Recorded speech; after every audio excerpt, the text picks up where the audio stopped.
Hello, dear students. Today we are going to start a new chapter, Discovering Tut, the Saga Continues, written by A.R. Williams. We will do the first part of this chapter today, so go through the explanation very carefully. Introduction of the chapter.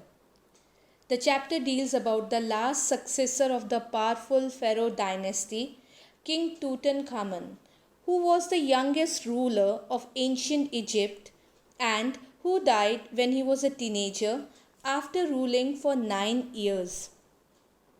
The story deals with the mysteries and various theories regarding the life and death of the youngest king who died in a mysterious way.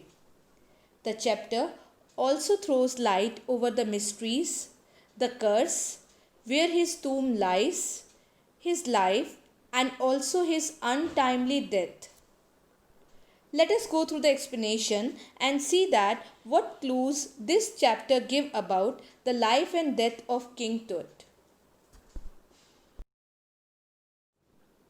King Tut was just a teenager when he died. He was the last successor of a powerful family that had ruled Egypt and its empire for centuries. He was buried and forgotten over the years. He was laid to rest heavily loaded with gold. But after the discovery of his tomb in 1922, the modern world wondered about the cause of his untimely death. He was brought out of his tomb and a CT scan after 80 years of his death was done to ascertain the reason of his death. A fast, unnatural wind was blowing as King Tut's body was taken from his grave called Valley of Kings. At 6 pm on 5th January 2005, the world's most famous mummy was taken out from its burial tomb. As the mummy of King Tut was being put into the scanner for performing a CT scan, angry winds stirred and dark clouds covered the stars. The weather had been overcast all day and the night sky was hidden by dark-bellied clouds.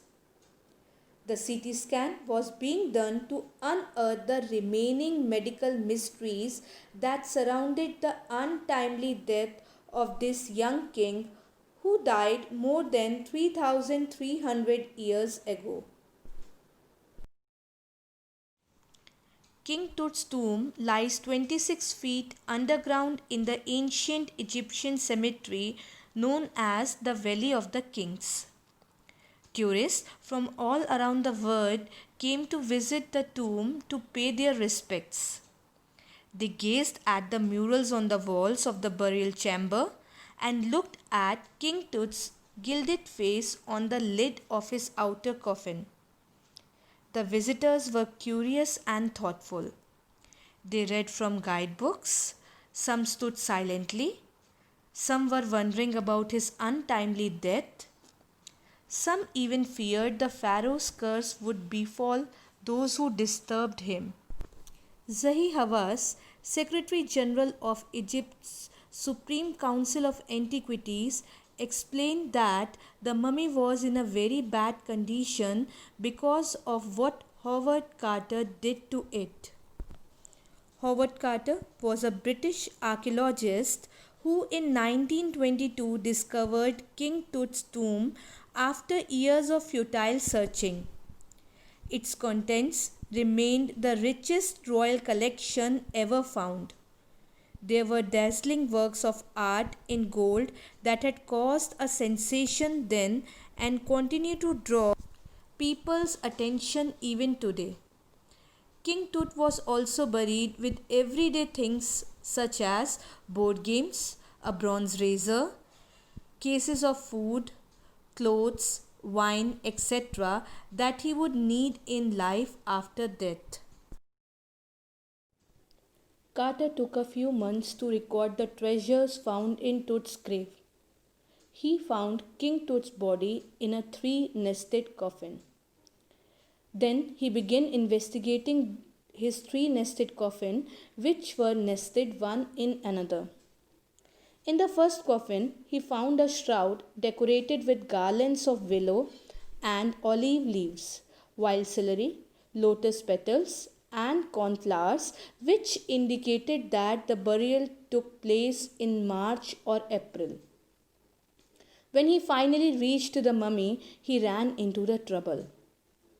The body had hardened due to the resins which had cemented it, and it had stuck to the bottom of the coffin that was made of gold.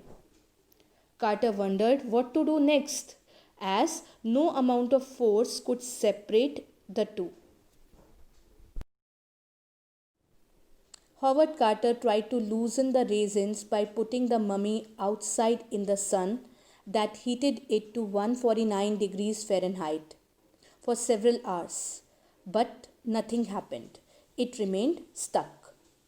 He reported that the tough material had to be cut from under the limbs and trunk to free the king's remains. According to Carter, he had no choice other than to cut the mummy.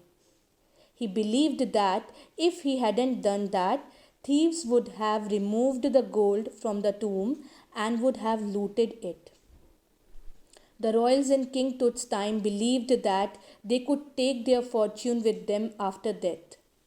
Hence, King Tut was buried with all his expensive belongings, like precious collars, necklace with decorative patterns, bracelets, amulets, rings, ceremonial aprons, sandals, iconic inner coffin, and mask.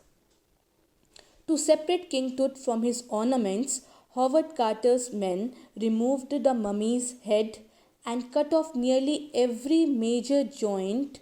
Then they reassembled the remains of the body on a layer of sand in a wooden box with padding. It was his new resting place. We have completed the explanation of part first. If you have any doubts related to the explanation, please come up with that. Thank you.